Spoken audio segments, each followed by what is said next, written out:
Bonjour David Amiel. Bonjour. Fonction publique et réforme de l'État. Comme ça, on est tout à fait complet.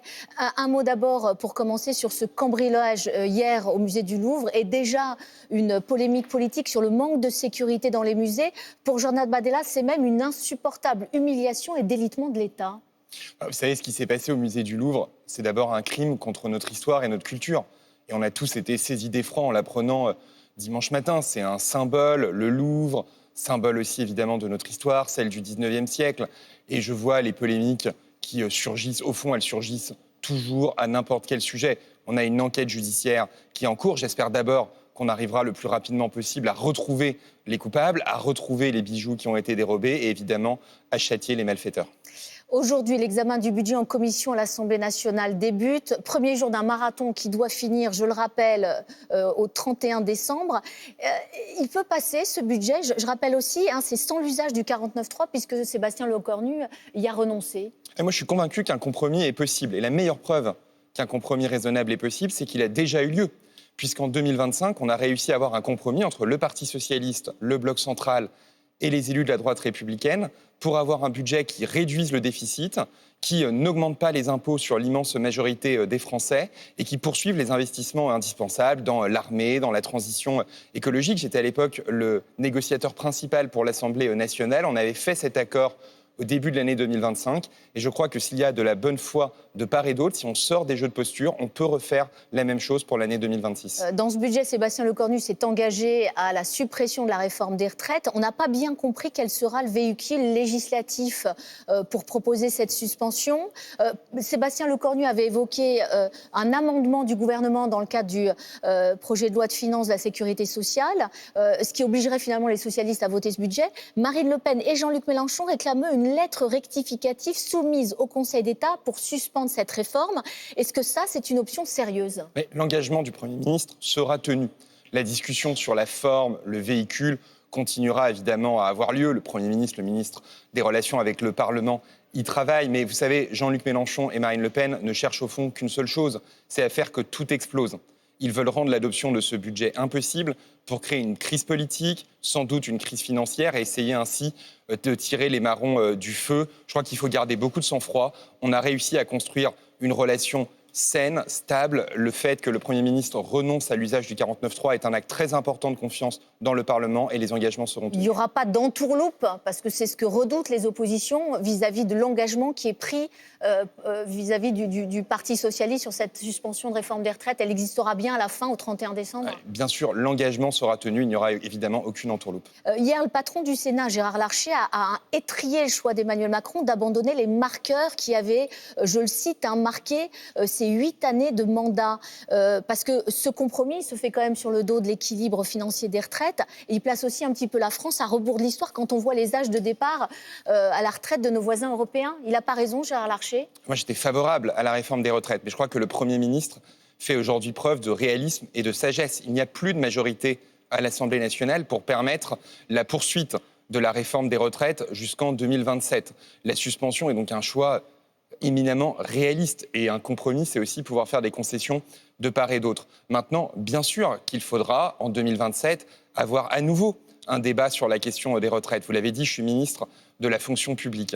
Quand on regarde les chiffres, on a une dette qui augmente, on a des déficits qui sont importants, des impôts qui sont importants, et pourtant beaucoup de services publics qui sont à l'os, dans la police, dans la justice. C'est d'ailleurs la raison pour laquelle on y réinvestit. L'explication, c'est évidemment qu'une grande part des dépenses publiques sont absorbées par les dépenses de retraite. C'est la moitié de l'augmentation de la dette ces dernières années. Donc il faudra qu'on ait à nouveau, en 2027, un débat sur cette question des retraites. Aujourd'hui, à l'Assemblée nationale, il n'y a pas de majorité pour pouvoir avancer dessus. Encore un dernier mot sur ce sujet. On sent quand même que pour certains de vos camarades de Renaissance, la pilule suspension de la réforme des retraites, elle est quand même dure à avaler.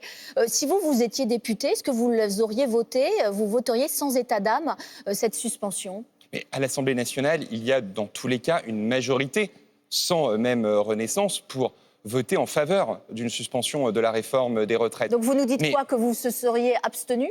Mais je ne suis pas parlementaire aujourd'hui, je respecte beaucoup les députés. Vous l'étiez il y a une semaine. Non, mais je encore. respecte beaucoup les députés Renaissance qui, effectivement, ont un devoir très difficile dans la période, celui de faire des compromis. Vous savez, un compromis, ça coûte dans les deux camps. Donc évidemment, ça nous coûte. Évidemment, on continue à penser que sur le fond, la réforme des retraites était indispensable, nécessaire. Aujourd'hui, elle n'est pas possible.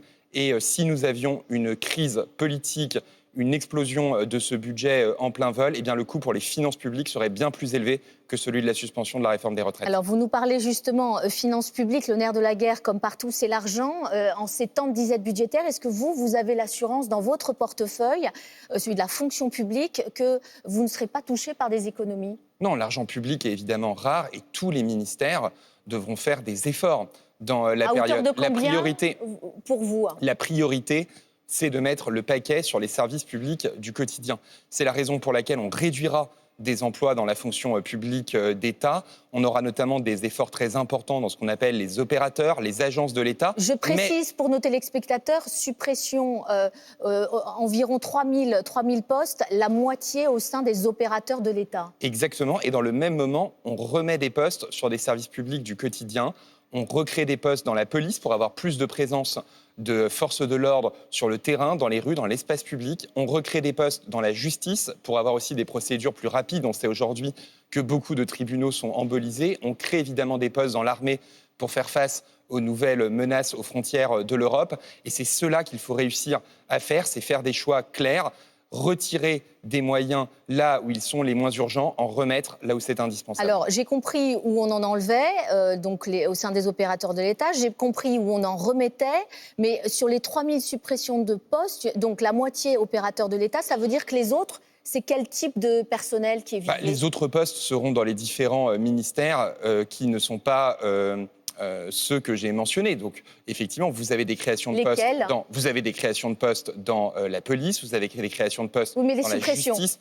C'est l'ensemble des autres ministères qui devront, les uns et les autres, faire des efforts. Et vous n'avez pas le détail, parce que c'est environ 1500 postes qui seront supprimés sur ces autres ministères. On aura les débats budgétaires, mais l'ensemble des ministères qui ne connaissent pas des créations de postes, par définition, feront des efforts, mais c'est évidemment indispensable dans la période, puisque nous sommes dans une période d'ajustement budgétaire.